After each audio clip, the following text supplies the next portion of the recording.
The world does not always end with a cataclysmic roar. Sometimes it dissolves in silence.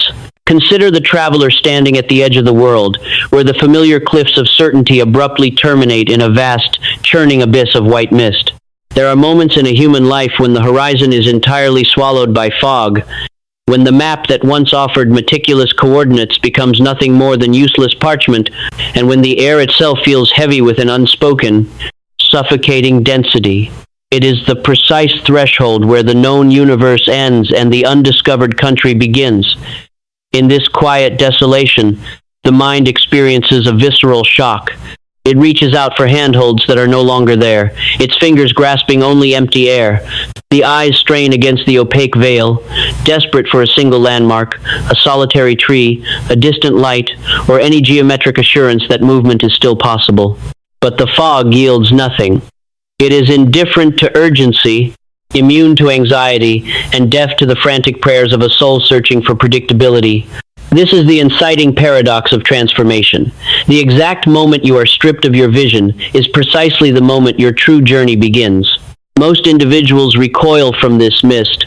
They interpret the sudden loss of clarity as an error in navigation, a dangerous detour, or a punishment for taking a wrong turn. They believe that if the path ahead is obscured, the journey itself has failed. Yet, the majestic architecture of reality operates on a different, more profound frequency. The fog is not an obstacle placed in your path to deter you. It is a shield. It protects you from the terrifying magnitude of the destination until your spine has grown strong enough to bear it. The weight you feel in your chest right now is not the crushing despair of defeat. It is the dense gravitational pull of becoming someone you have never been before.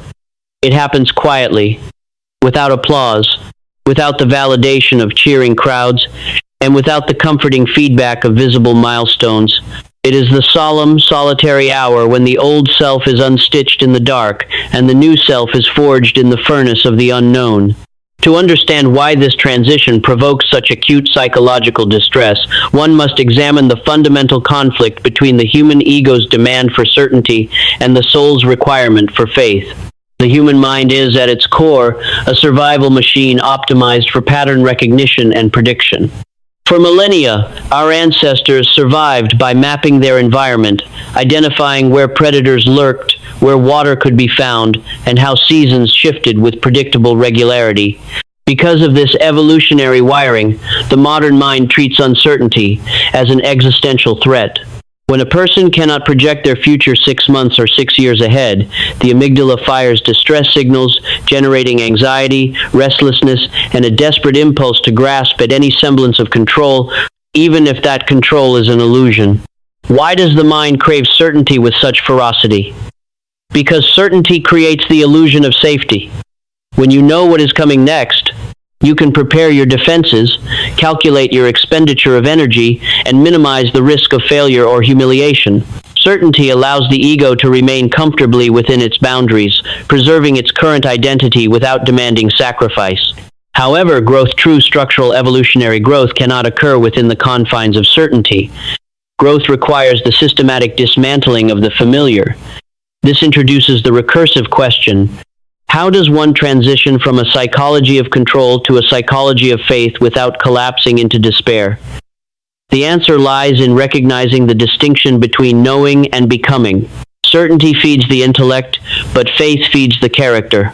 When life removes your ability to see the full picture, it is executing a deliberate intervention. It is forcing you to stop relying on external coordinates and to cultivate an internal compass. Philosophically speaking, the demand for immediate clarity is a manifestation of profound spiritual immaturity. It is the insistence of a child demanding to see the final chapter of a complex epic before reading the trials of the protagonists. Life refuses this demand, not out of cruelty, but out of necessity. If you were handed the full blueprint of your future struggles today, the sheer weight of what is required would crush your present capacity. You would recoil from the magnitude of your own potential. Therefore, the fog is mercy disguised as confusion. It limits your vision to a radius of 3 feet, just enough space to take a single deliberate step. It teaches the mind to relinquish its addiction to outcomes and surrender to the sacred mechanics of the present moment. In this psychological crucible, faith ceases to be a passive, sentimental wish. It becomes an active, muscular discipline. It is the conscious decision to anchor your identity, not in what you can currently measure, but in the unyielding conviction that something magnificent is being constructed beneath the surface, far beyond the reach of your waking sight. To witness this principle made tangible, consider the legendary account of Master Valerius, the greatest sculptor of the late Renaissance, whose workshop in Florence became a shrine for those who sought to understand the limits of human mastery. Valerius was commissioned by the Medici court to carve a monumental statue of the ascendant soul from a single flawless block of Carrara marble, the largest and most expensive stone ever quarried in the region. The stakes were absolute. Failure meant disgrace, financial ruin, and the loss of his lifelong patronage. For the first 3 months, Valerius labored with absolute precision. Every cut was calculated, every measurement verified by calipers and plumb lines. The statue began to take shape under the bright Mediterranean sun, clean, symmetrical, and conventional. It was a masterpiece of technical skill, yet Valerius walked through his studio with a heavy, troubled spirit. He realized that while his hands were executing a magnificent design, his heart was merely repeating what he had already mastered. The work lacked soul. It was safe, predictable, and devoid of profound transcendence. One evening, driven by an instinctive desperation, Valerius did something unthinkable. He took a heavy linen cloth, folded it 4 times, and tied it tightly across his eyes, plunging himself into absolute, impenetrable darkness. He took his heavy mallet and chisel, walked up to the towering block of marble, and whispered to his stunned apprentices, "From this day forward, I will no longer carve what I can see. I will carve only what I can feel." For the next 2 years, Valerius worked entirely blindfolded. The court whispered that the master had lost his mind. Visitors to the studio watched in horror as he struck the marble without checking his lines, guided only by the vibrations running up through the wooden floorboards, the subtle shifts in the density of the stone under his palm, and the rhythmic memory of his own breath. During this time, the sculpture underwent a radical transformation. Without the guidance of his eyes, Valerius's movements became more instinctive, more daring, and infinitely more powerful. He chiseled away masses of marble that his sighted self would have protected out of caution. He carved deep, dramatic fractures and sweeping, defiant curves that defied conventional geometry. When the blindfold was finally removed on the day of the public unveiling, the city of Florence fell into a stunned, reverent silence. The statue was not merely a representation of a human form, it was an emotional earthquake. The figures seemed to struggle upward through stone, caught in a magnificent, agonized birth of spirit. The lack of visual control had forced Valerius to develop an intuitive genius that light and sight could never have unlocked. When asked how he dared to risk everything in total darkness, Valerius simply replied, "My eyes only showed me what was already there. The darkness forced me to listen to what wanted to be born." The story of the master sculptor is not merely a historical anecdote. It is the exact mirror of your current existence. Right now, you are standing in the studio of your own life, with the blindfold of uncertainty tied securely across your eyes. You cannot see the finished masterpiece.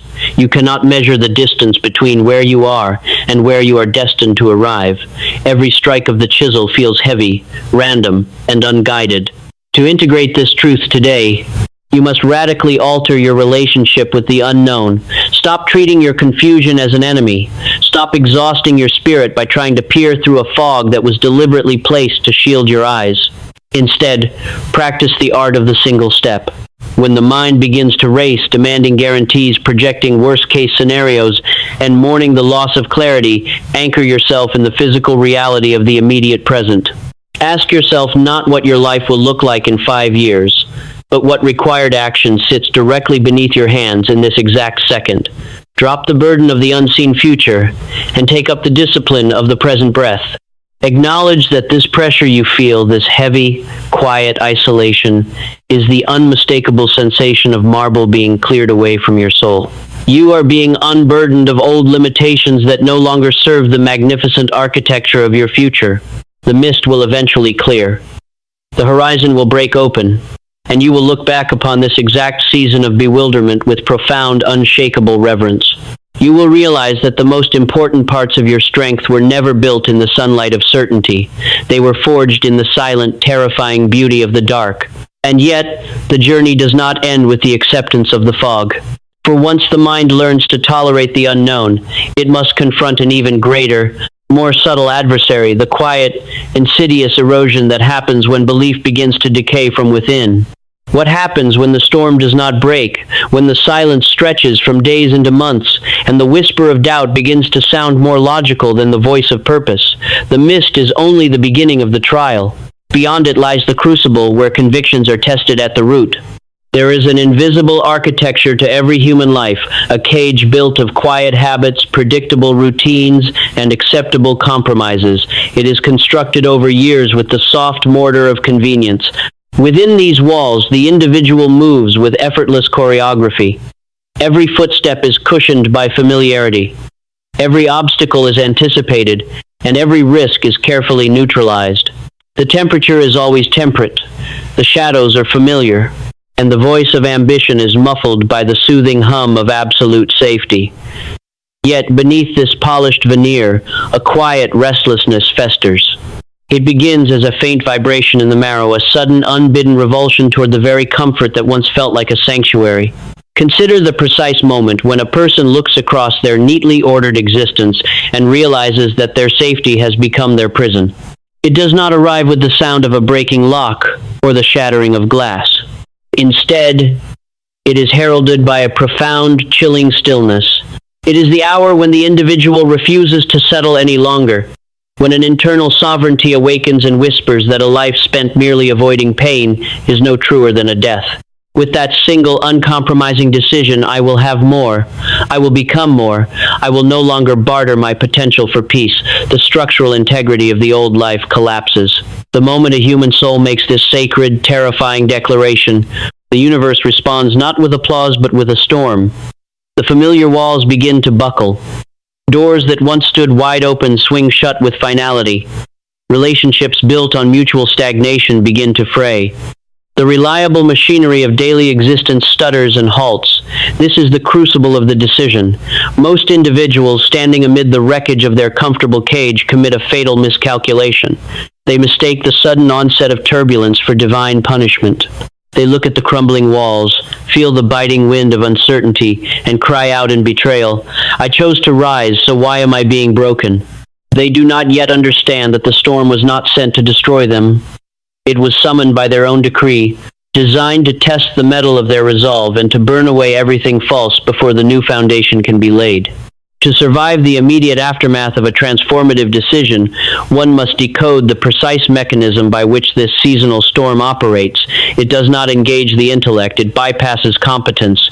It targets the very root of human agency, belief. When an individual steps beyond the boundaries of the familiar, they are invariably met with an invisible, highly sophisticated adversary.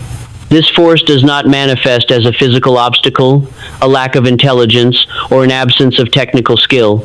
A person may possess all the talent, education, and resources required for their new horizon, yet still find themselves paralyzed on the threshold.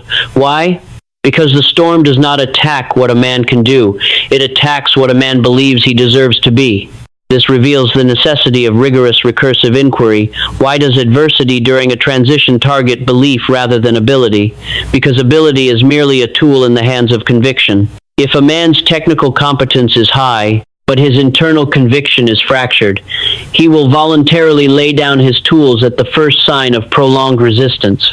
The adversary knows that as long as belief remains intact, every failure is merely data, every delay is just preparation, and every closed door is an invitation to forge another path.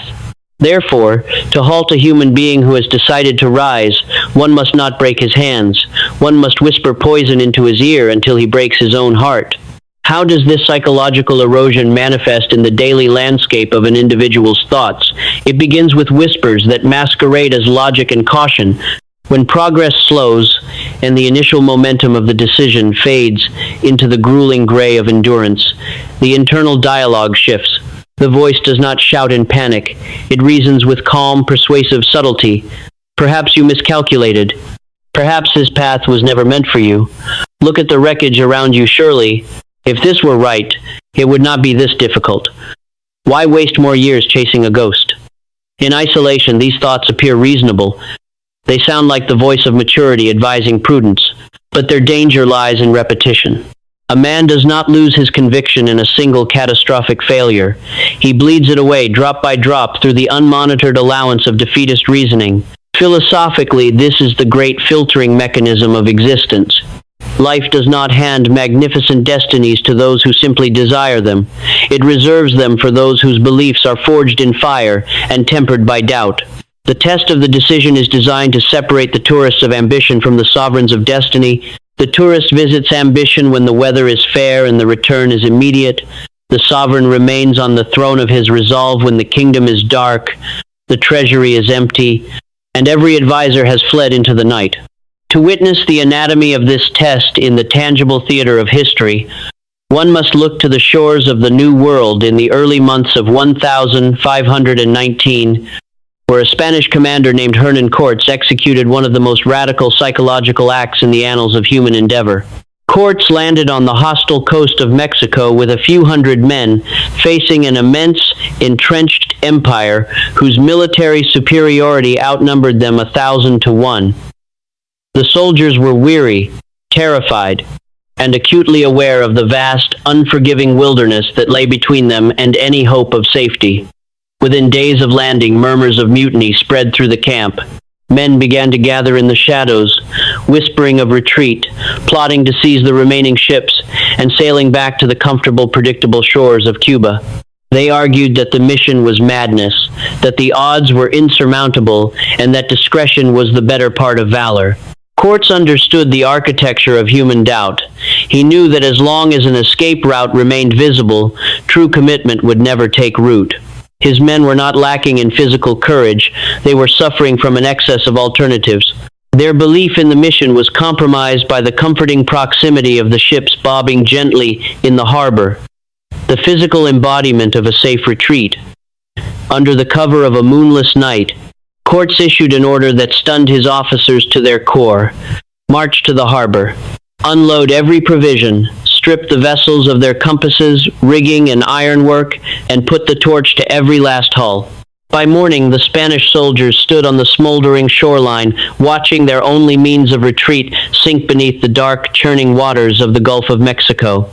The smoke rose into the heavy tropical air, mingling with the cries of disbelief from men who suddenly realized they were completely stranded. There was no going back. There was no middle ground. There was only forward. With the illusion of retreat systematically incinerated, a profound psychological transformation swept through the ranks. The mutinous whispers ceased. The terror that had paralyzed their limbs was replaced by a cold, incandescent clarity. Confronted with the absolute finality of their situation, their belief systems realigned. They were no longer invaders hoping for a lucky victory. They were conquerors who had staked their very existence on the outcome. What followed was one of the most astonishing military campaigns in history. Undeterred by staggering odds, starvation, and wounds, men who had cowered in the tents weeks prior fought with the terrifying efficiency of immortals. They conquered an empire not because their numbers were superior, but because they had destroyed the bridge between who they were and where they could retreat. The burning of the ships is not a tactical maneuver locked in the 16th century. It is the internal blueprint for every human being standing at the crossroads of personal transformation. To integrate this truth today, you must examine the psychological harbors of your own life. Where have you kept a line of retreat open? Where are you secretly entertaining the option of giving up when the pressure intensifies? What comfortable compromises are you keeping in reserve just in case the ascent becomes too steep? True commitment begins the moment you put the torch to those imaginary vessels. It requires a ruthless, unyielding honesty with yourself. You must learn to actively distinguish between the two voices warring within your consciousness during a season of trial. Listen closely to the first voice. It is loud, rational, and obsessed with self-preservation. It is the voice of the old self, whispering of comfort, pointing out the cracks in your current foundation, and offering the seductive narcotics of ease and mediocrity. It tells you that stopping now is sensible, that you have tried hard enough, and that nobody would blame you for turning back. Now, listen for the second voice. It is quiet, elusive, and profoundly steady. It does not argue, it does not panic, and it offers no immediate guarantees of success. It simply stands its ground in the silence of your spirit and whispers, "Hold on. Keep going. You did not come this far only to become the person who quit when the trial got real." That second voice is the voice of your future self, reaching backward through the fog of uncertainty to pull you across the threshold. You do not need to figure out the entirety of your path today. You do not need absolute guarantees that your efforts will bear immediate fruit. What you need is the unshakable discipline of the burned bridge. Make the quiet, irreversible, internal decision that you will not break here. Resolve that no matter how heavy the air becomes, no matter how convincing the arguments for retreat sound, you are not turning back. Something magnificent is waiting on the other side of this trial, a version of your character that can only be forged in the total absence of a fallback plan. Preparation does not happen in comfort. It happens right here, in the fire of absolute resolve. And yet, once the bridge is burned and the decision is locked in stone, the traveler enters a strange, deceptive phase. The noise of the initial crisis fades, replaced by a profound, eerie quiet. The effort continues, the discipline holds firm, but the outward world remains stubbornly unchanged. What happens when you have burned every bridge, committed your entire soul to the ascent, and yet the universe offers absolute silence in return? How do you maintain momentum when the engine of your life runs dry of visible results? Beyond the fire of the decision lies the silent, unmeasured desert of unseen growth. There is a profound optical illusion that haunts every serious traveler of an elevated path, the terrifying, disorienting sensation of standing entirely still while the rest of the universe rushes past. Imagine a lone mountaineer caught halfway up a towering vertical cliff face during a relentless blizzard. The howling winds tear at his garments, the ice freezes beneath his fingertips, and every muscle in his body screams with the agonizing tension of total exertion. He strains upward, hauling his weight over a jagged outcropping, his lungs burning, his focus absolute. Yet, when he finally pauses to look down into the valley below, or up toward the invisible summit, a cruel deception meets his eyes. The landscape appears identical to how it looked hours ago. The clouds above do not shift. The valley lights below do not change their geometry. His physical coordinates on the vast face of the mountain seem utterly miserably static. To any casual observer looking up from afar, he would appear frozen in time, a lifeless silhouette pinned against an immovable wall of stone, making no progress whatsoever. This is the psychological torture of the interim phase, the cruel disjunction between exertion and evidence. Human beings are creatures addicted to visual feedback. We have been conditioned by a transactional world to expect a direct, measurable correlation between the energy we expend and the tangible results we produce. When we press a light switch, illumination must follow instantly. When we plant a seed in shallow soil, we expect a green shoot within days. Therefore, when an individual commits their life to a profound transformation, works with exhaustive discipline, and yet sees no immediate alteration in their external circumstances, a deep, corrosive panic sets in. They look at their bank accounts, their professional standing, their relationships, and their daily routines, finding them stubbornly, discouragingly unchanged. The mind immediately misinterprets this absence of immediate reward as absolute stagnation. It whispers that the effort is wasted, that the path is an illusion, and that all the sweat and sacrifice have amounted to nothing more than running in place on a treadmill of despair. Yet this perception is a profound illusion. The most consequential transformations in the universe never announce themselves with immediate outward noise. Just as tectonic plates grind against each other for centuries in total silence before shifting a single millimeter to create a towering mountain range, the human spirit undergoes massive subterranean tectonic shifts while the surface remains deceptively, frustratingly still. You are not stagnant. You are accumulating mass. To master this disorienting phase, one must dismantle the most seductive and destructive falsehood taught by modern culture, the belief that the universe operates on a ledger of immediate fairness where human wishes, intention, and short-term efforts are instantly converted into visible rewards.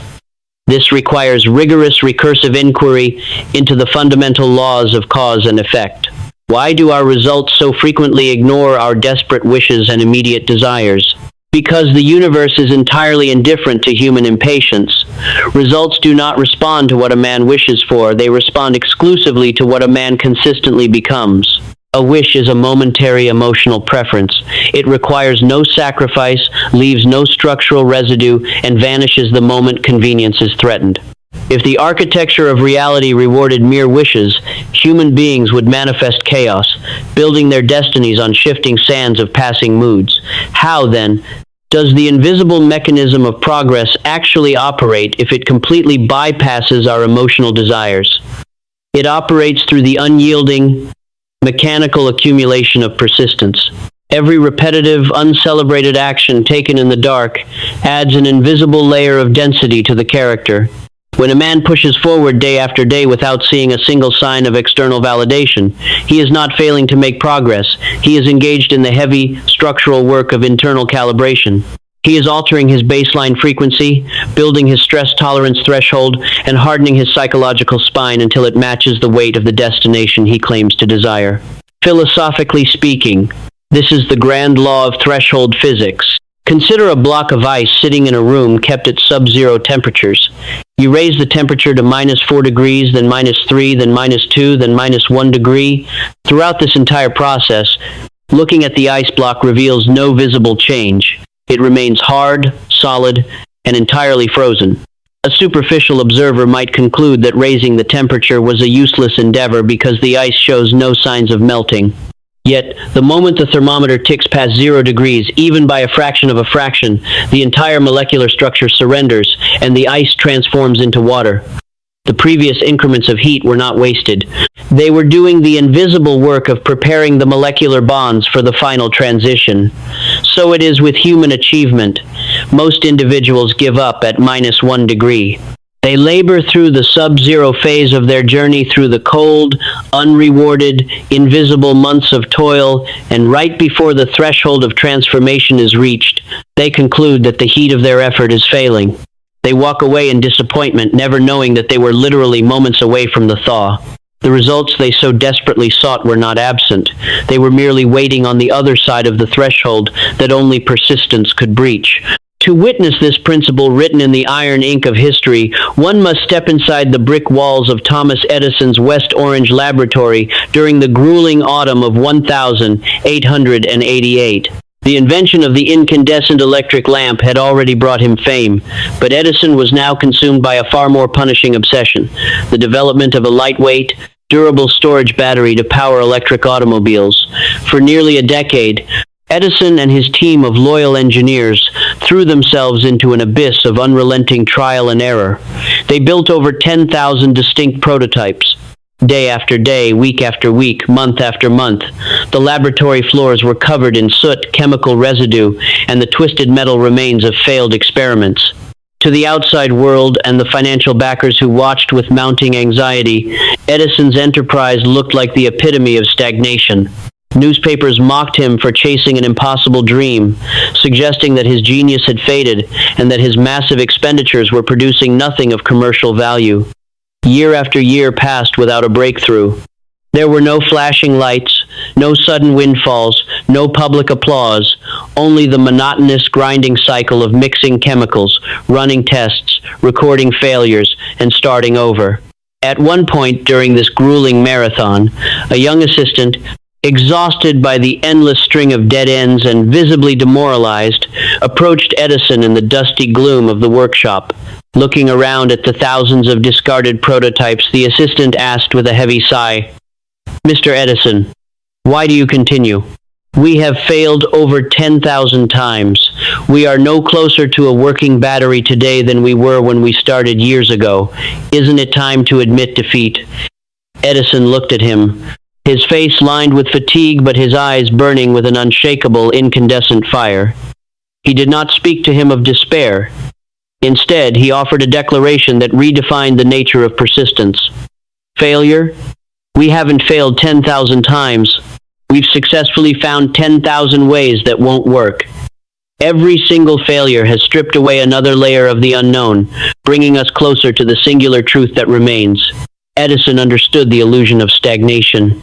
He knew that each failed experiment was not a step backward, but an invisible accumulation of knowledge that was carving out the exact structural pathway required for the eventual breakthrough.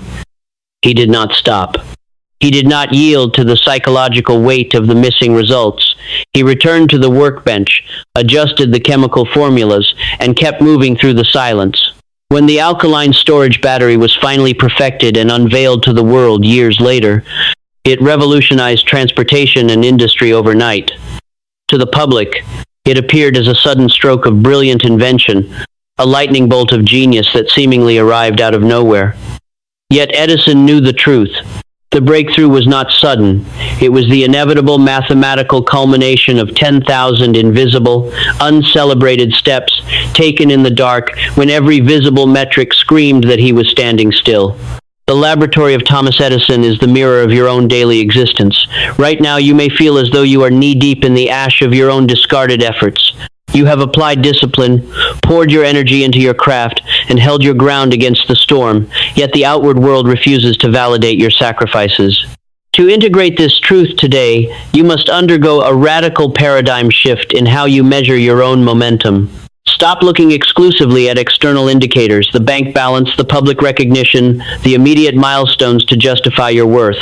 Those metrics are lagging indicators. They always arrive long after the real work has been completed. Instead, adopt a new architecture of measurement. Evaluate your progress by your consistency, your refusal to quit when the room goes silent, and your growing capacity to carry pressure without fracturing. Ask yourself not whether the world is clapping for you today, but whether your discipline is stronger than it was 30 days ago.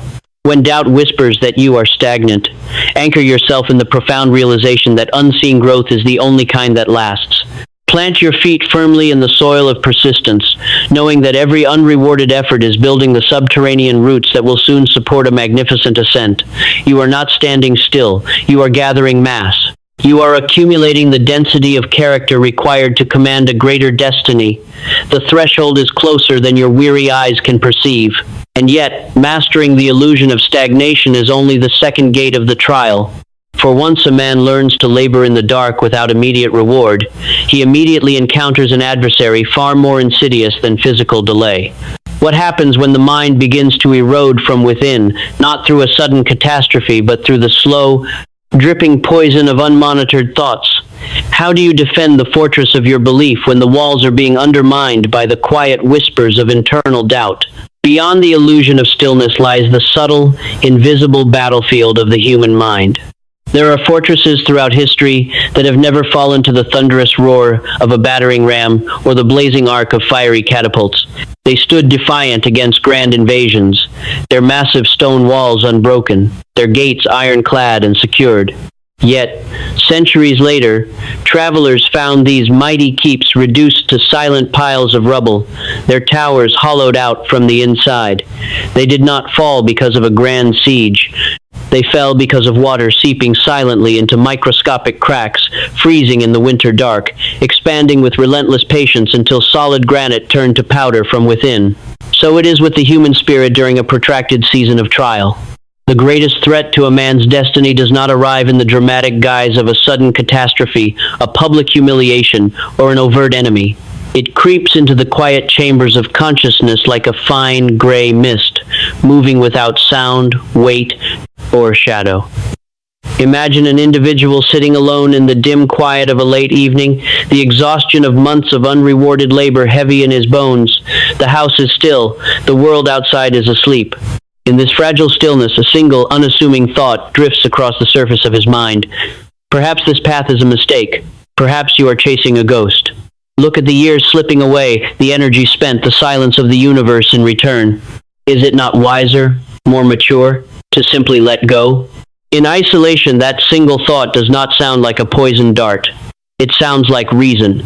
It sounds like maturity, caution, and self-preservation wrapping themselves in the comforting garments of realism. The man does not recoil from it. He entertains it for a brief idle moment. He allows it to linger in the warmth of his fatigue. That single, unmonitored concession is the microscopic crack in the foundation of his fortress. It is the beginning of the subtle erosion.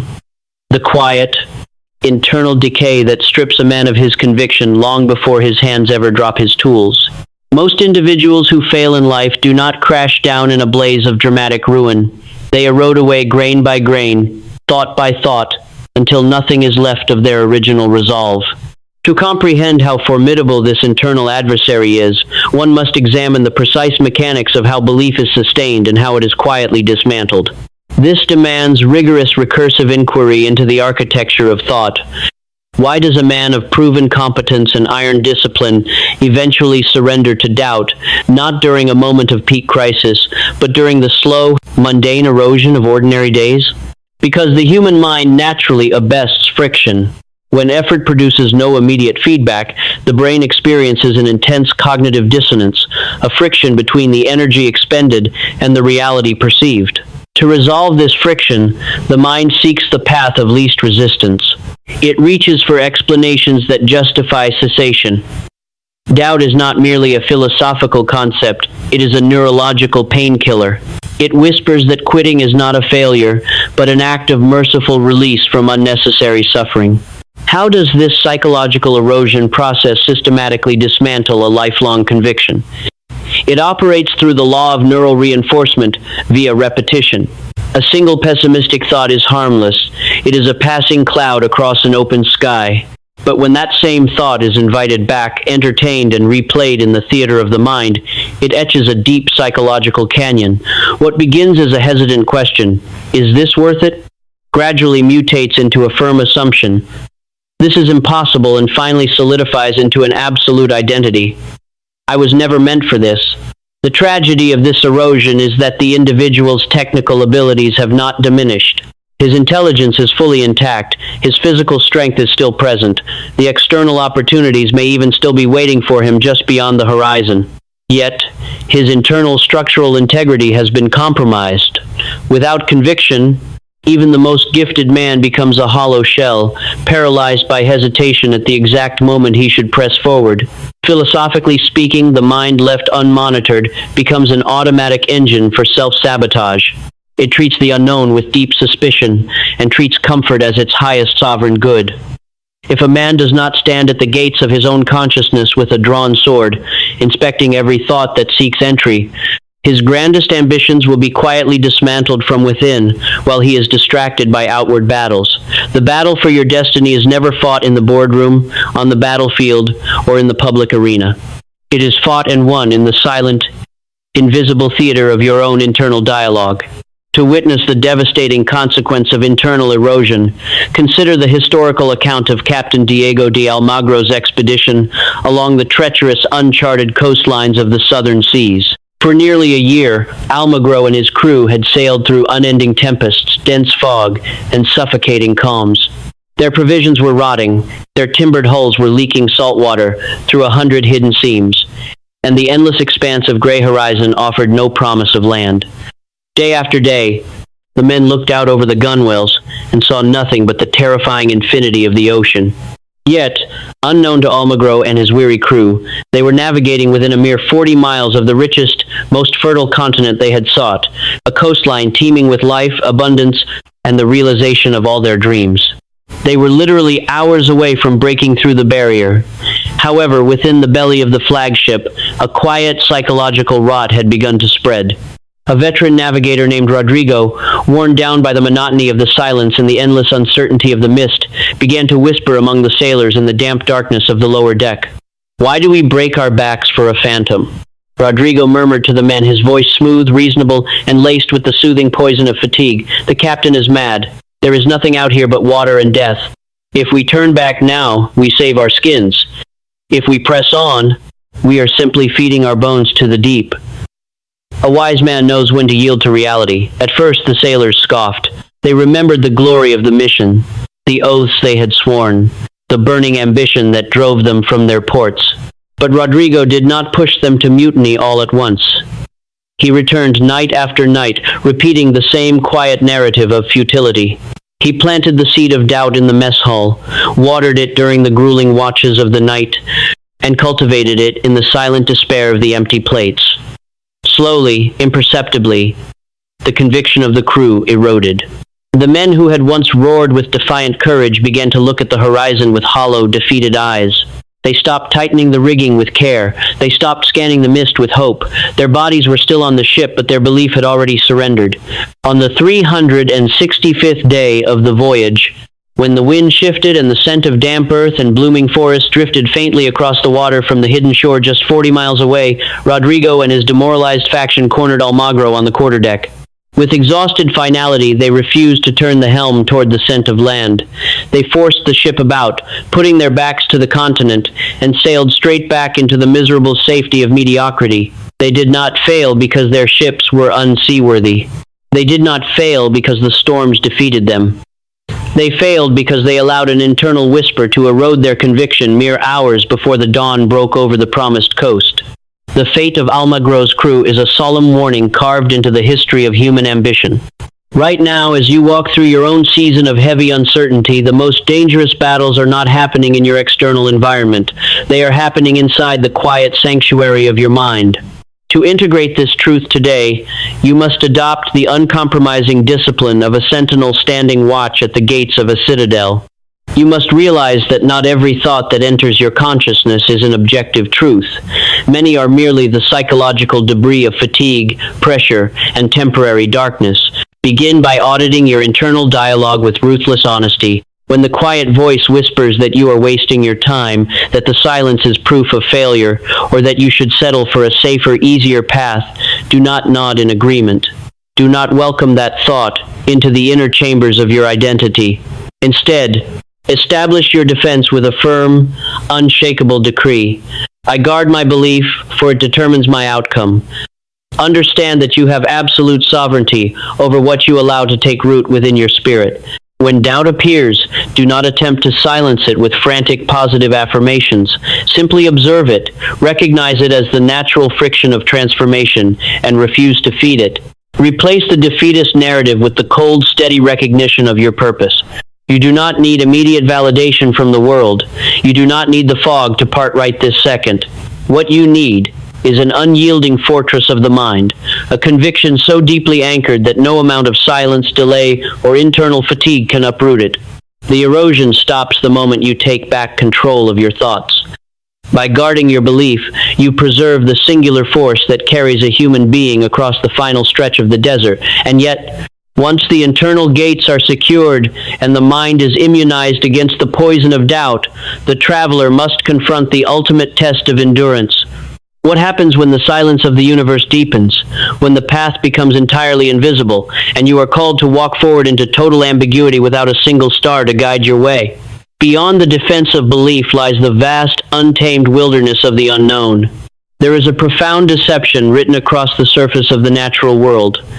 We mistake the quiet stillness of winter for the finality of death. Imagine a vast, frozen plain locked beneath an unyielding crust of ice and frost.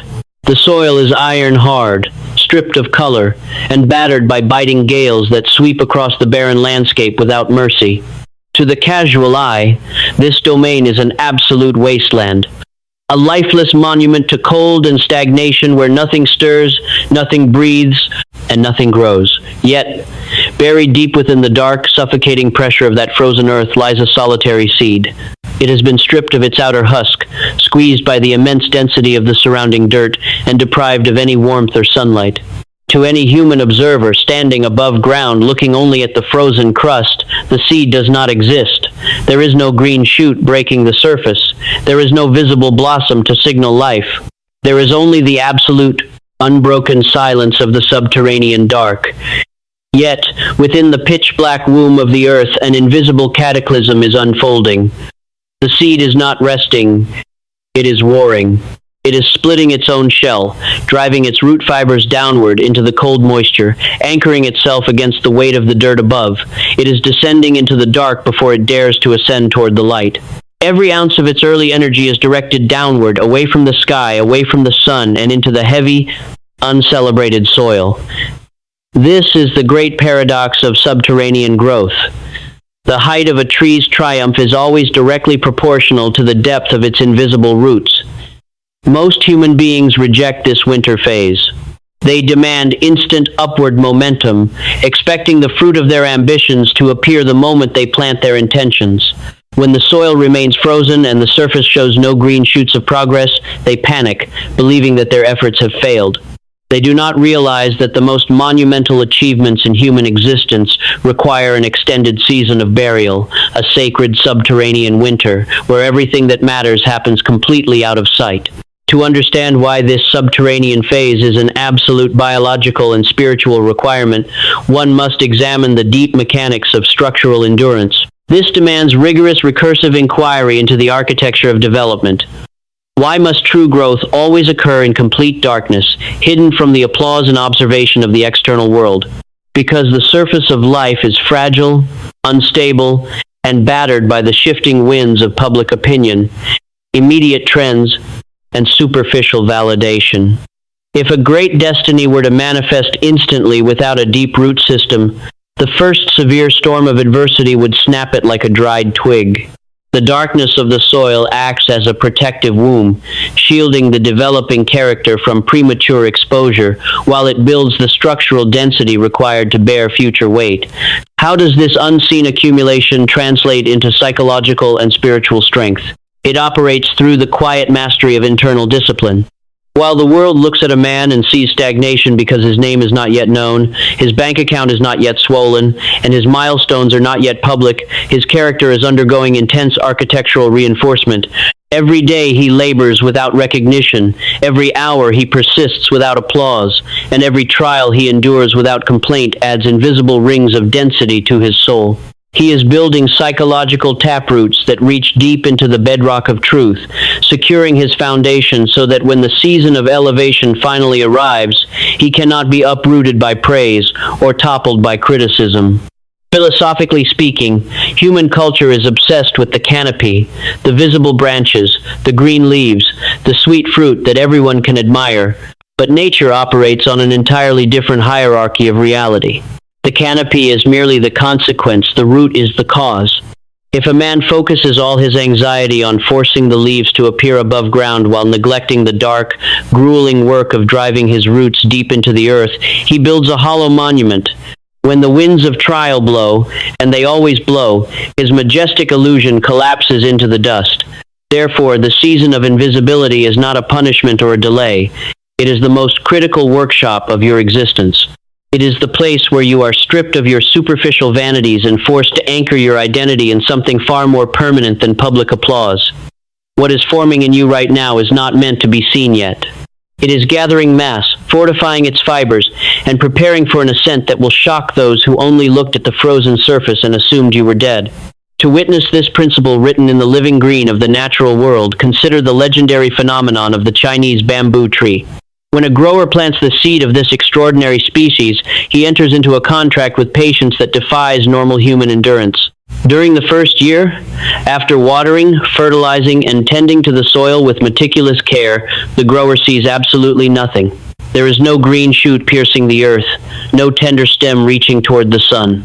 The soil remains stubbornly, disappointingly bare. The second year arrives. The grower continues to water, fertilize, and protect the patch of earth. Once again, the earth offers no return. No visible sign of life breaks the surface. The third and fourth years pass in identical silence. To an uninitiated observer walking past the garden, the grower appears to be pouring water, time, and labor onto a barren patch of dirt, chasing an illusion. Friends shake their heads, whispering that the seed was dead, that the effort is foolish, and that it is time to dig up the soil and plant something that yields faster results. Yet the grower does not waver. He understands the hidden law of the bamboo. In the fifth year, mysteriously, dramatically, and with breathtaking velocity, the Chinese bamboo tree finally breaks the surface of the soil. And in a mere 6 weeks of explosive growth, it shoots upward into the sky, towering majestically to a height of 80 feet. For centuries, travelers passing by marvel at the sudden miracle, asking themselves how a tree could possibly grow 80 feet tall in just a few short weeks. They attribute it to magic, luck, or sudden environmental favor. But the seasoned grower knows the profound, staggering truth. The tree did not grow 80 feet in 6 weeks.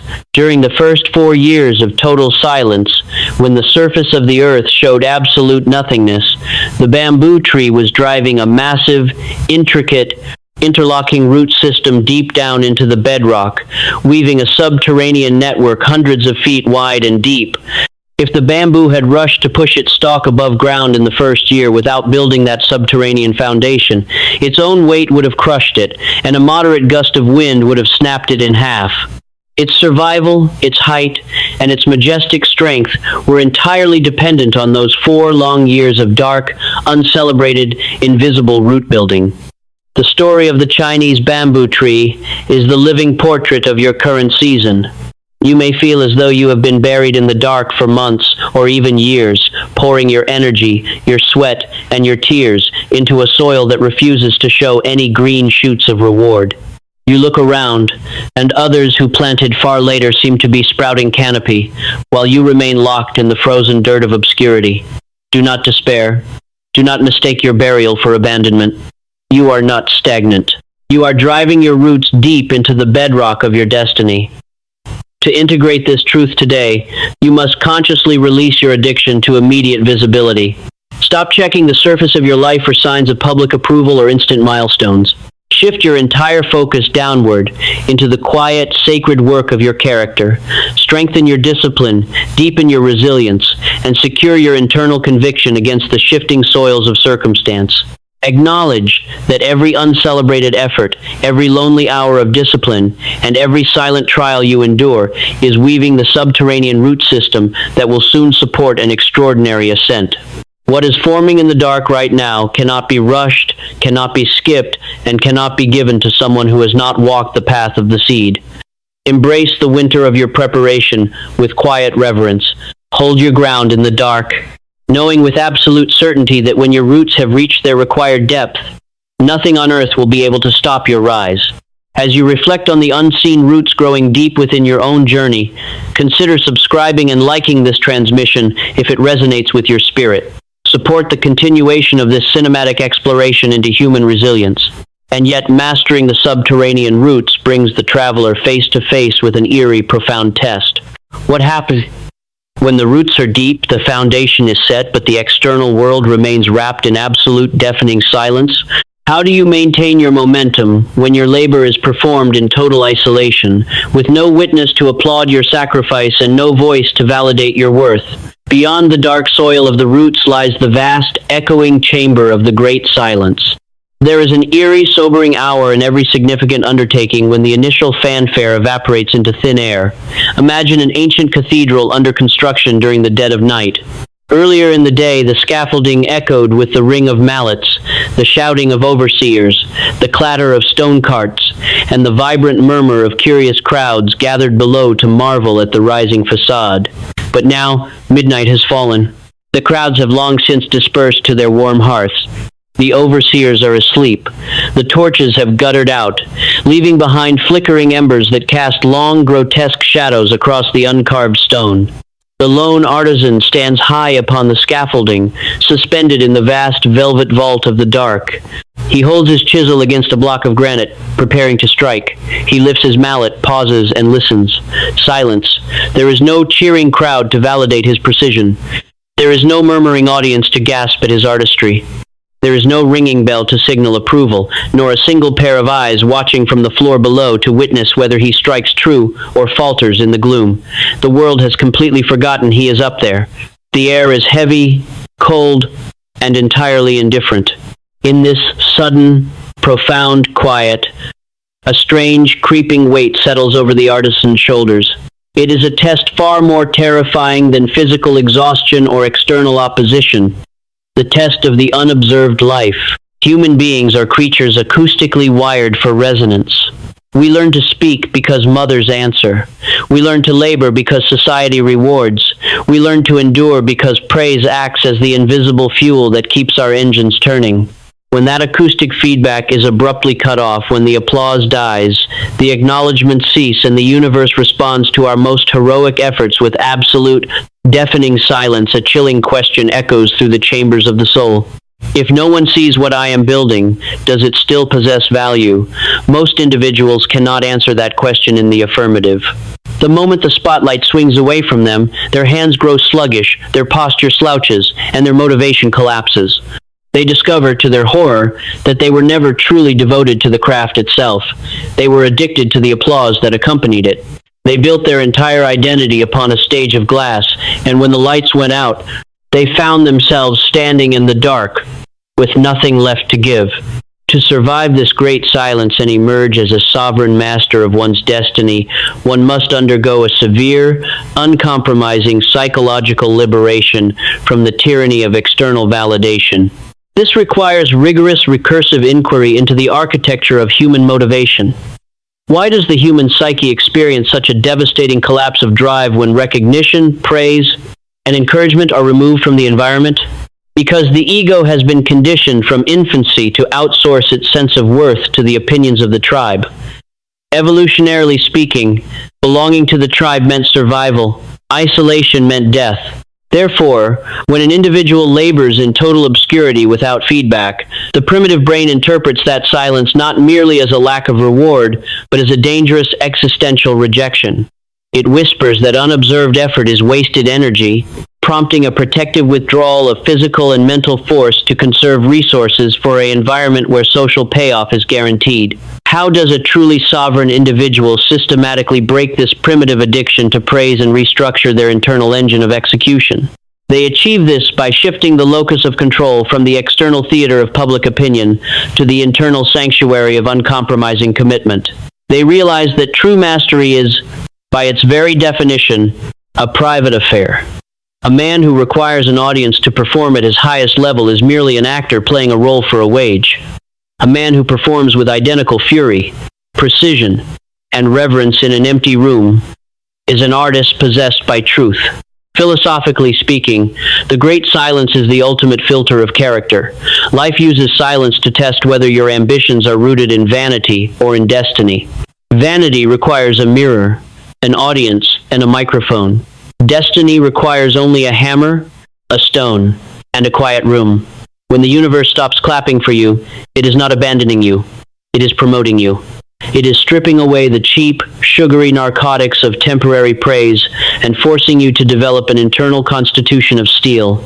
When you no longer need anyone to pat you on the back, whisper words of encouragement, or validate your milestones, you become truly ungovernable. No critic can break your stride. No lack of recognition can slow your momentum. And no period of prolonged obscurity can make you doubt the legitimacy of your path. You become self-sustaining, a generator of your own relentless fire, burning bright and hot in the absolute center of the dark. To witness this principle carved into the monumental architecture of history, one must look back to the construction of the great Gothic cathedrals of Europe during the 12th century, specifically to the legendary stonemasons of Chartres. For decades, master stonemasons labored in the damp, freezing quarries and dusty workshops, shaping thousands of intricate gargoyles, ribbed vaults, and ornate statues of saints. Among them was an aging master named Master Giles, whose skill with the chisel was whispered of with reverence among his peers. Giles was entrusted with carving the towering sculptures that adorned the highest peaks of the cathedral's western spire, sculptures that would sit hundreds of feet in the air, obscured by distance, shadow, and architectural overhangs. One afternoon, a young apprentice, watching Giles carve the delicate facial expressions on the back of an angel's head, a part of the statue that would face the cold stone wall of the spire, permanently hidden from the eyes of every human being on earth, asked a bewildered question. "Master Giles," the boy said, wiping the sweat and stone dust from his brow, "why do you spend hours perfecting the features on the back of this figure? No one down below will ever see it. The priests, the nobles, the common folk, none of them will ever know whether there is a face carved back here or just rough stone. Why waste your time on what is hidden in the dark?" Master Giles stopped his mallet mid-swing. He lowered his tool, turned his weathered, dust-lined face toward the apprentice, and pointed his calloused finger upward toward the dim vault of the unfinished ceiling, then down toward the damp earth beneath their feet.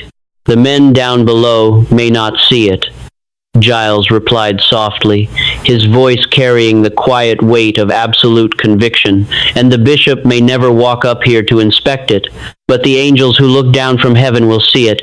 And more importantly, I know it is there. I am not carving this for the applause of the crowd in the square. I am carving this for the integrity of the stone.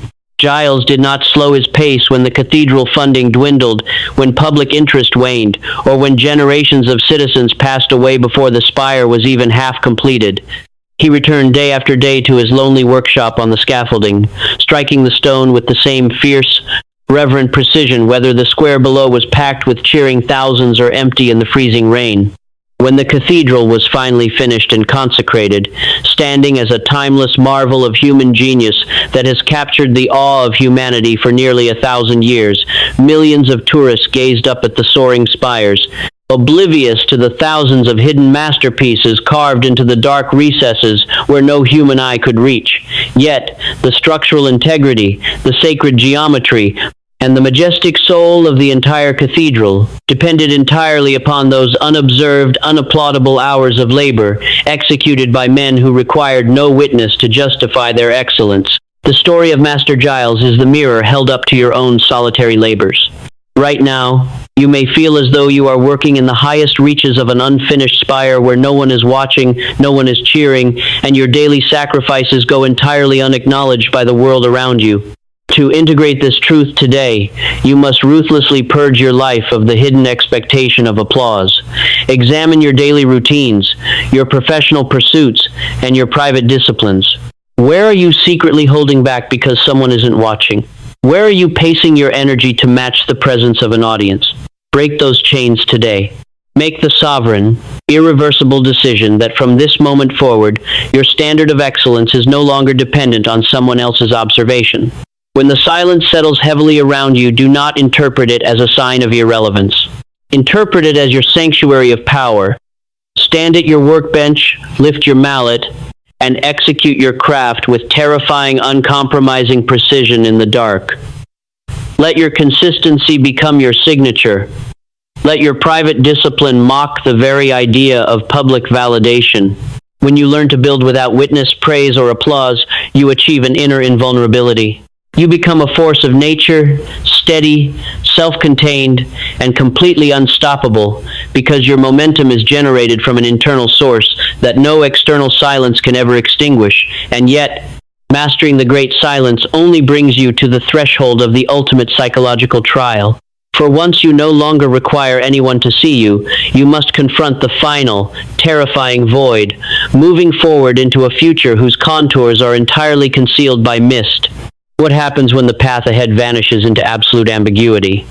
How do you step into a tomorrow that offers no guarantees, no coordinates, and no map? Beyond the silence of the unobserved life lies the vast, untamed wilderness of uncertainty. There are rare and critical junctions in the topography of a human life where the meticulously drawn maps of the intellect abruptly terminate in a wall of seamless, unbroken white. Imagine a seasoned mariner standing at the bow of an ancient galleon as it approaches the edge of an uncharted sea. The familiar constellations that once guided his nights have been swallowed by a low-hanging, suffocating maritime fog. The water beneath the hull is as slick and silent as polished obsidian, and the air is heavy with an ancient, damp chill that smells of salt and deep hidden mystery. There are no lighthouses here.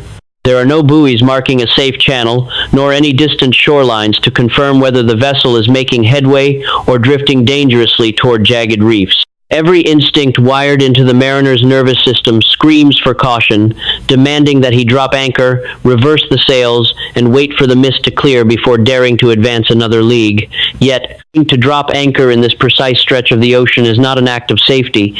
It is an act of slow maritime suicide, for the fog in these waters never lifts for those who wait.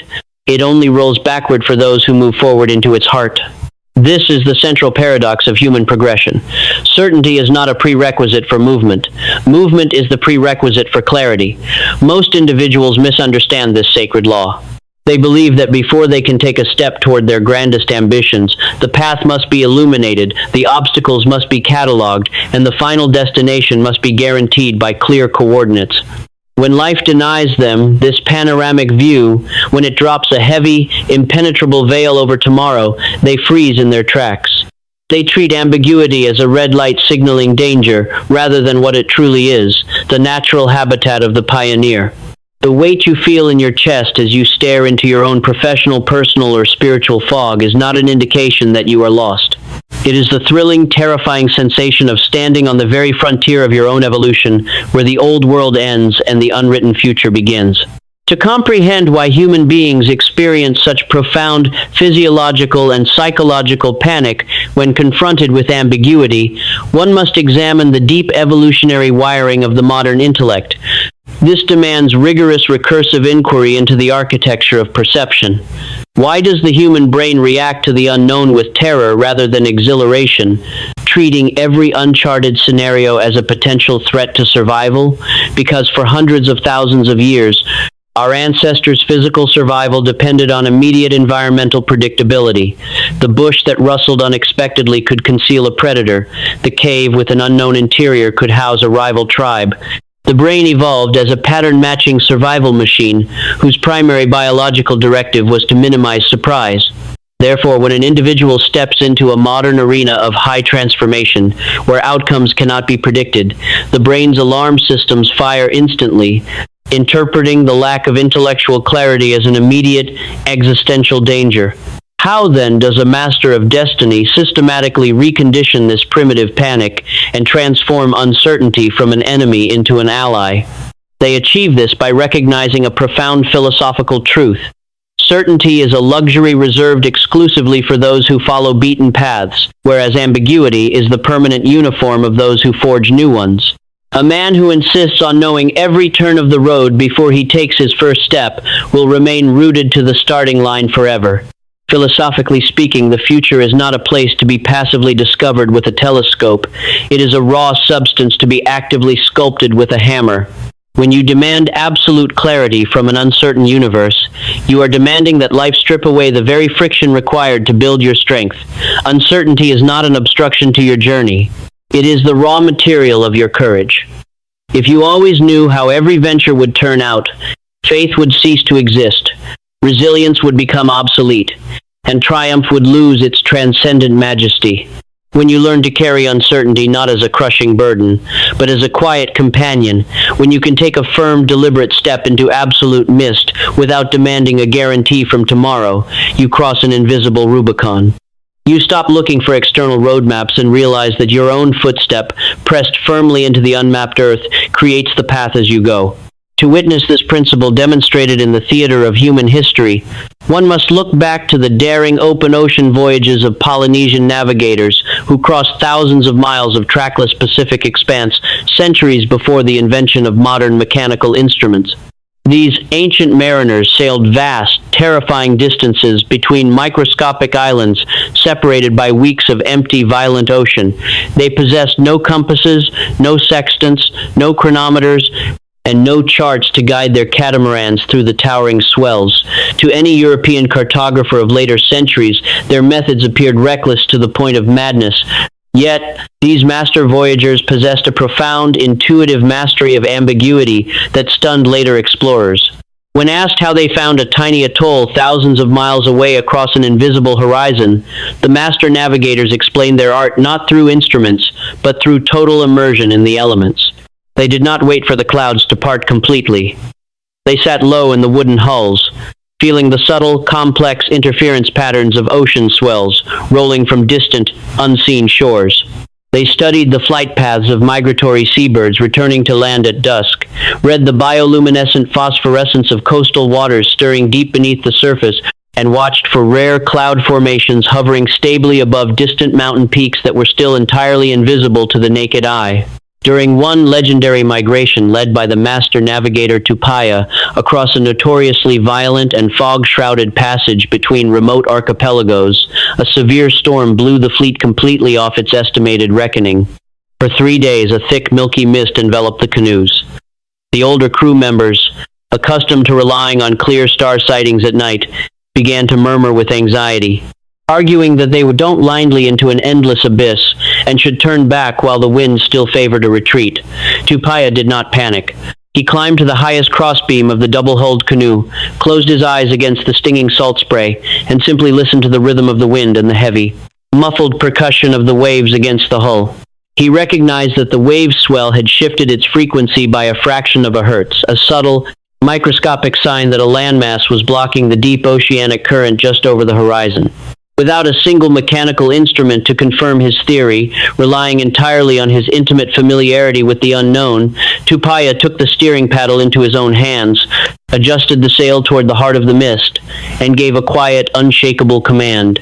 "Hold the course. The land is breathing beneath the water." Within hours, as the canoes cut silently through the gray veil, the mist suddenly fractured and burned away in the morning light. Directly ahead, looming majestic and green against the rising sun, lay the exact island they sought. Tupaya did not succeed because the fog was gone. He succeeded because he knew how to move forward while the fog was still blinding his eyes. The ancient Polynesian navigator is the mirror of your own soul as you face the mist of your current season. Right now you are staring at a professional, personal, or spiritual horizon that is entirely obscured by white cloud cover. You want a guarantee. You want a detailed itinerary. You want someone to hand you a map that proves your sacrifices will pay off before you take another step. That map does not exist, and demanding it will only paralyze your progress. To integrate this truth today, you must make peace with ambiguity. Drop your desperate search for premature certainty. When your mind begins to race with anxiety over what tomorrow holds, bring your awareness sharply back to the radius of your immediate reach.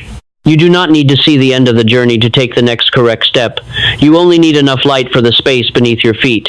Make the quiet, sovereign decision today. I will move forward even when I cannot see the outcome. Acknowledge that the unknown is not your enemy. It is the sacred nursery of your future strength. Every step you take into the mist without a guarantee expands your capacity for command. You are training your spirit to operate at an elite level of psychological sovereignty where fear is replaced by quiet, immovable resolve. Take the step. Trust the subtle cadence of your inner compass. Let the mist swirl around you, knowing that your movement itself is tearing open the veil, and yet, mastering ambiguity is merely the penultimate trial of the ascent. For once a human being learns to walk through the mist without a map, they inevitably collide with the ultimate furnace of transformation, the raw, industrial pressure that melts away every remaining impurity in their character. What happens when the uncertainty of the mist gives way to an intense, localized heat, when life applies a pressure so severe that every structural weakness you possess is tested to its absolute breaking point? Beyond the fog lies the blinding, incandescent forge of the alchemy of pressure. There is a profound metallurgical truth hidden within the heart of heavy industry that mirrors the exact trajectory of human evolution. Imagine the cavernous interior of a 19th century forge during the dead of winter. The room is swallowed in deep, velvety shadows, broken only by the angry, sputtering orange glare of an industrial hearth. At the center of this cathedral of labor sits a massive block of raw, unrefined steel. Left in its natural state, this metal is rigid, stubborn, and structurally inferior, riddled with microscopic impurities, internal stresses, and crystalline flaws that would cause it to snap under the weight of a heavy bridge or a soaring cathedral roof. Now watch as the master blacksmith takes the cold ingot with heavy iron tongs and thrusts it directly into the white-hot core of the furnace. Minutes pass. The metal glows a blinding, incandescent yellow-orange, absorbing heat until its very molecular lattice begins to soften and loosen. Then, with a roar of absolute authority, the blacksmith hauls the glowing metal onto the anvil. He raises a 40-pound sledgehammer above his head and brings it crashing down with earth-shattering force. Clang! A shower of brilliant golden sparks explodes into the dark air like captured stars. The heavy iron hammer strikes again and again, flattening, compressing, twisting, and folding the glowing steel upon itself. To an uninitiated observer watching from the doorway, this scene looks like an act of pure destruction, a brutal, merciless assault upon a vulnerable object, beating it into submission with relentless violence. Yet, every crushing blow of the hammer is doing something miraculous. It is forcing out the microscopic pockets of air and impurities trapped within the grain. It is welding the crystalline structures into a unified, unbreakable matrix. It is transforming brittle, raw ore into hardened, high-carbon spring steel capable of withstanding unimaginable loads without fracturing. This is the central paradox of human adversity. The very pressure that feels like an attempt to break you is, in reality, the precise instrument being used to forge your unbreakable strength. Most individuals misunderstand the severe trials of their lives. When life places them in the furnace of prolonged difficulty and beats them down with heavy, unyielding demands, they cry out in anguish, assuming they are being punished. They mistake formation for opposition. They fail to realize that ease never built anything of permanent value, and comfort never forged a soul capable of carrying a grand destiny. You are not being broken, you are being hammered into steel. To master the philosophy of adversity, one must undergo a radical psychological paradigm shift concerning the nature of life's severe pressures. This requires rigorous recursive inquiry into the mechanics of human endurance. Why does the human psyche instinctively interpret intense pressure as an external attack or a personal failure rather than as an internal structural upgrade? Because the ego is fundamentally wired for homeostasis, the maintenance of a stable, comfortable, unchallenging equilibrium. When life introduces intense pressure, deadlines, financial strain, relational friction, or professional isolation, the ego experiences this disturbance as a threat to its survival. It immediately searches for someone or something to blame, projecting the discomfort outward and framing the trial as an adversarial force that must be escaped or defeated. How does a master of transformation systematically rewire this instinct, converting the experience of pressure from a source of trauma into a mechanism of structural mastery? They achieve this by recognizing that life does not test a man to see how much he can endure just to break him. Life tests a man to calibrate his capacity so it can entrust him with a heavier kingdom. Philosophically speaking, the weight of your current responsibilities and trials is a direct mathematical reflection of the altitude to which you are destined to rise. A small tent requires thin wooden stakes, a towering skyscraper requires deep steel girders driven into solid bedrock. If you are currently feeling the crushing weight of immense pressure in your career, your finances, or your inner life, it is because your character is being expanded to house a reality far greater than anything you have previously known. When you shift your interpretation from, "This pressure is happening to destroy me," to, "This pressure is happening to forge me," your entire physiological and psychological relationship with adversity changes. You stop wasting vital energy wishing for easier conditions, easier days, and lighter loads. Instead, you square your shoulders, embrace the heat of the forge, and silently welcome the hammer blows, knowing with absolute certainty that every strike is hammering away another layer of weakness, leaving behind a mind and spirit of unyielding, diamond-hard resilience. To witness this metallurgical principle translated into the theater of human innovation, one must look back to the winter of 1932 inside the secretive experimental laboratories of Henry Ford. Ford was obsessed with a radical, seemingly impossible engineering dream.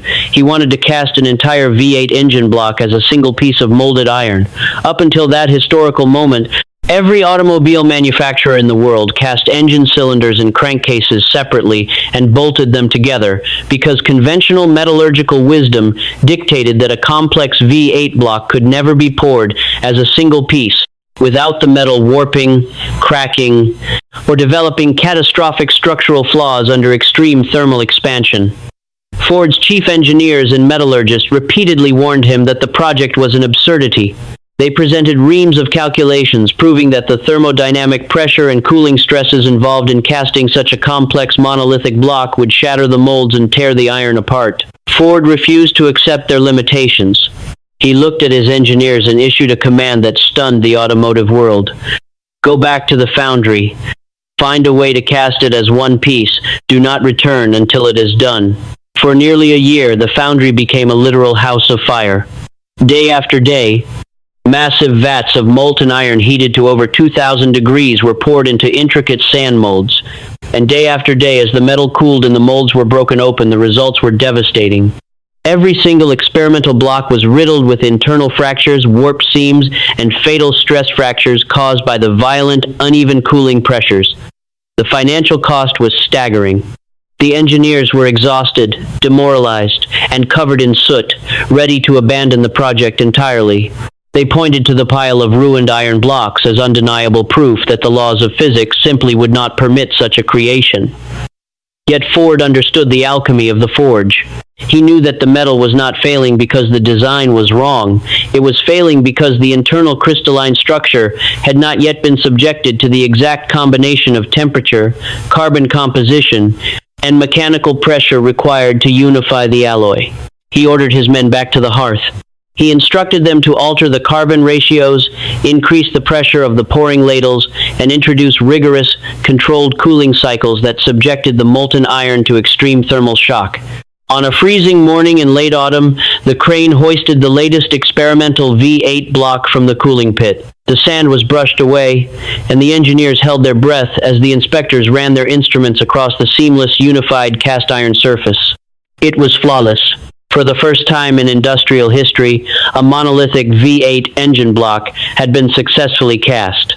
That single breakthrough revolutionized global manufacturing, making Ford vehicles the standard of the world and cementing an engineering marvel that would have never been born if Ford had listened to those who begged him to choose an easier path. The engine block did not achieve its legendary durability by avoiding the heat and pressure of the foundry. It became a legend because it was born in the center of the fire. The crucible of Henry Ford's foundry is the exact reflection of the pressure chamber you are currently inhabiting. Right now, your life is applying an intense, unyielding heat to your character. You feel the squeeze in your professional pursuits, the friction in your relationships, and the heavy, exhausting demand for an excellence you have never had to produce before. Do not cower from the heat. Do not waste your spirit wishing for a cooler, more comfortable existence. To integrate this truth today, you must consciously reframe your daily trials as the hammer blows of the master forge. When an unexpected crisis strikes, when a project collapses, or when an overwhelming wave of responsibility crashes over your shoulders, pause for a single powerful moment. Breathe into the resistance. Look the adversity directly in the eye and make the sovereign declaration. This is the forge. This is my formation. This heat is hardening my steel. Acknowledge that the heavy load you are carrying right now is the exact weight required to expand your capacity. A man who cannot carry a heavy load in private will inevitably crush under the weight of a kingdom in public. Embrace the pressure with calm, unbreakable composure. Let it squeeze out your impatience, burn away your vanity, and hammer flat your inconsistencies. You are being reconfigured at a molecular level. When you emerge from this furnace, and you will no longer be the brittle, unrefined individual who entered it. You will be tempered steel, capable of bearing the weight of an extraordinary destiny without a single fracture.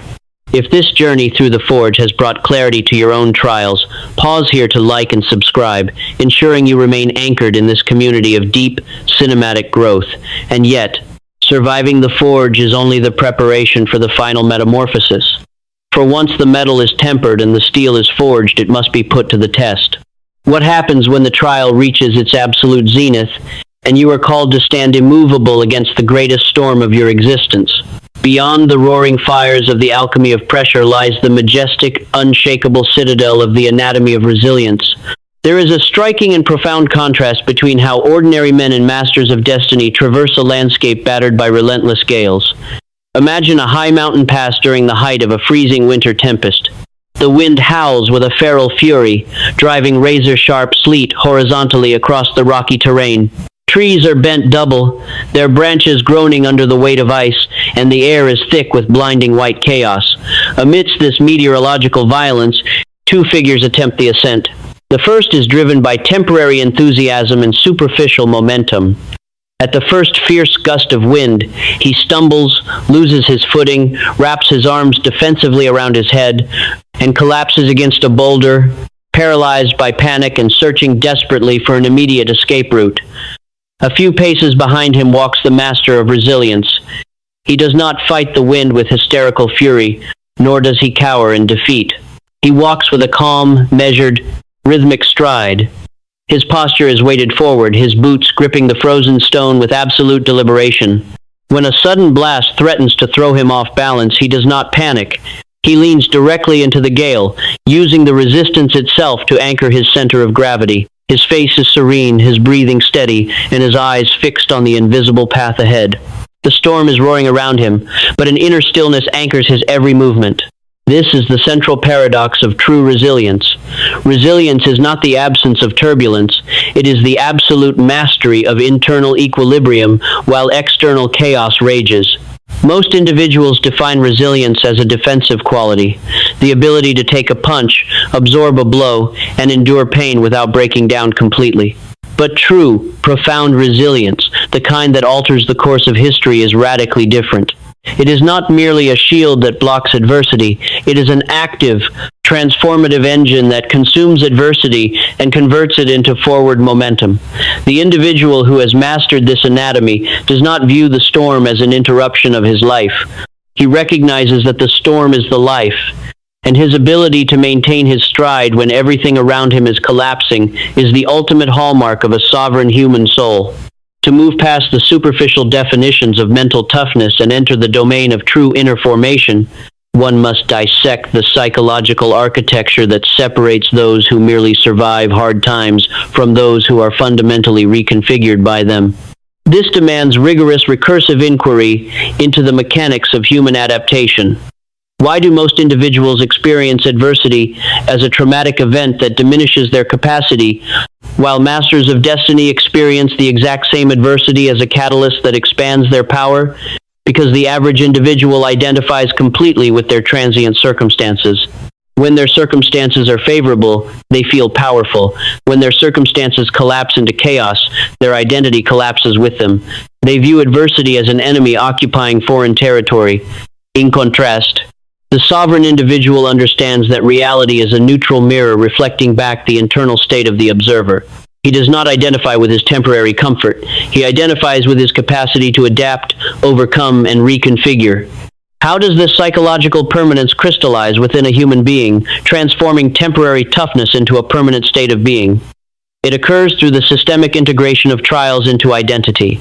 When a man faces a devastating crisis and refuses to let it compromise his core commitments, his brain undergoes a profound neurostructural and psychological hardening.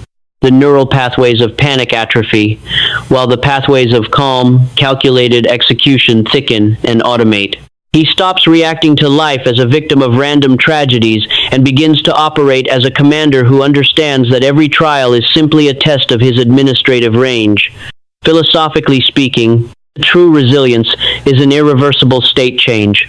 Just as water subjected to extreme sub-zero temperatures undergoes a phase transition into ice, fundamentally altering its physical properties while retaining its chemical essence, a human being who passes through the furnace of deep adversity is permanently transfigured. He can never go back to being soft, naive, or easily shaken. He carries an aura of quiet, unshakable gravity. Others look at him and sense an invisible weight, the unmistakable presence of a man who has looked into the abyss of ruin, walked straight through its center, and emerged with his sovereign crown untouched. To witness this majestic anatomy of resilience manifested in human form, one must turn to the ancient annals of the citadel of Kalin, perched high upon the jagged cliffs of the northern reaches. For over a century, the citadel stood as the sole guardian of the valley below, defending its people against recurring invasions by vast, ruthless nomadic hordes. The defenses had been tested 100 times, but none compared to the legendary siege of the Iron Winter, when a massive invading army surrounded the fortress, cutting off all supplies, bombarding the stone walls with heavy siege engines, and subjecting the garrison to months of unrelenting bombardment, freezing temperatures, and starvation. Within the citadel, supplies dwindled to near zero. The garrison was exhausted, their armor dented, their numbers decimated by disease and combat. Despair whispered through the corridors of the stone fortress. Soldiers gathered in the dim torchlight, murmuring of surrender, arguing that further resistance was madness against such overwhelming odds. Yet, throughout the entire siege, standing high upon the exposed battlements of the highest watchtower, a veteran commander named Captain Valerius maintained his post. Valerius had lost his home in the early skirmishes. His younger brother had fallen in the breach, and his own body bore the scars of half a dozen brutal engagements. Yet, day after day, through blinding snowstorms and nocturnal rocket barrages, he walked the perimeter with a calm, unyielding stride. He did not shout empty slogans of false hope, nor did he indulge in complaints about the bitter cold or the impossible odds. He simply inspected the stonework, mended the defenses with his own hands, and looked out across the enemy camp with eyes of cold, calculating clarity. One evening, a young, terrified lieutenant approached Valerius in the biting wind atop the tower. The boy's hands were shaking as he gripped his sword hilt. "Captain," the lieutenant stammered, his voice breaking under the weight of the terror around them, "the eastern wall is cracked. Half our men are too weak to lift their shields. The enemy is preparing a final dawn assault. How can you walk this wall with such calm? Don't you feel the dread? Don't you know that we are likely to die before tomorrow night? Valerius stopped his stride. He turned, placed a heavy, calloused hand upon the young officer's shaking shoulder, and spoke with a voice that cut through the roaring wind like steel. Dread is a natural visitor, Lieutenant, but it is not permitted to take up residence in this citadel. Of course I feel the cold, the hunger, and the danger, but a soldier does not choose the storm that surrounds his fortress. He chooses the spine he brings to the wall. We are not here because the outcome is guaranteed. We are here because this is who we are. Whether the wall holds or falls, my duty remains unchanged. I will stand at my post with absolute sovereignty until my final breath. Valerius's calm, unshakable resilience acted as an invisible anchor for the entire garrison. That night, infused with the quiet contagion of his resolve, the exhausted defenders mended the cracked stone, sharpened their blades, and steadied their hearts. When the enemy launched their furious dawn assault the following morning, they were met not by broken men begging for mercy, but by an unyielding wall of disciplined steel led by a commander whose spirit refused to bend. The enemy broke against those walls like waves against a granite cliff. By nightfall, the siege was lifted, the invaders routed in confusion, and the citadel stood victorious, not because the storm was light, but because the sentinel on the watchtower refused to break. The sentinel on the watchtower is the mirror of your own evolving character.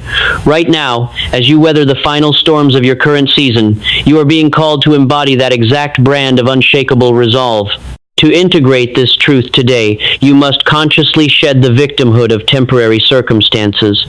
When turbulence strikes your life, when unexpected obstacles threaten to knock you off balance, do not scramble for frantic excuses or collapse into emotional turbulence. Pause. Ground your feet. Take a deep, deliberate breath into the resistance. Make the sovereign declaration, I am the sentinel of my own destiny. The storm cannot shake my center. Acknowledge that every trial you have endured up to this exact second has been systematically reconfiguring your nervous system and your psychological architecture. You are no longer the fragile, reactive individual who began this journey.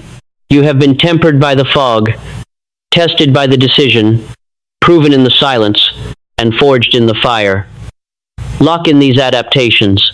Let your posture reflect the gravity of a commander who knows that nothing external can penetrate an unyielding internal sovereignty.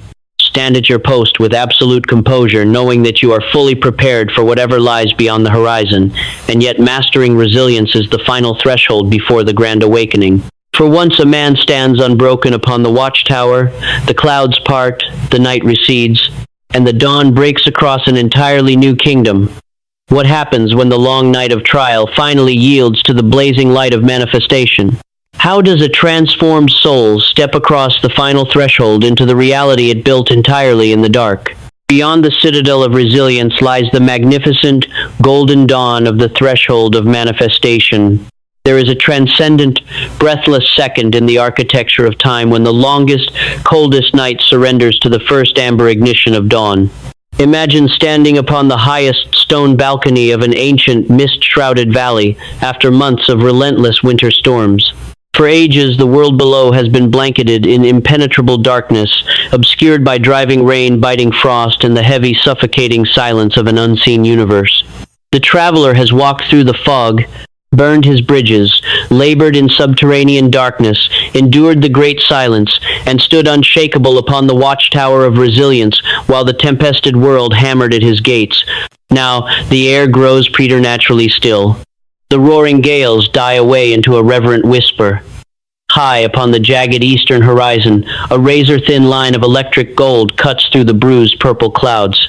Slowly, inexorably, the first slanting rays of sunlight spill down the mountain slopes, pouring liquid gold into the valleys, igniting the frosted peaks, and burning away the lingering remnants of the mist with breathtaking velocity. What is revealed in that sudden illumination is not a continuation of the old world, but the majestic architecture of an entirely new kingdom, built entirely in the dark, forged in the fire, and secured through unyielding persistence. This is the ultimate paradox of human transformation. The breakthrough you witness at dawn was never created by the morning light. it was merely exposed by it. Most individuals spend their lives praying for the dawn while cursing the night, failing to understand that the night is not the enemy of the light, it is its womb. They believe that success is a sudden stroke of luck, an accidental alignment of favorable conditions, or a magical gift handed down by a benevolent universe to those who simply wish hard enough. But the master of destiny knows the profound, staggering truth.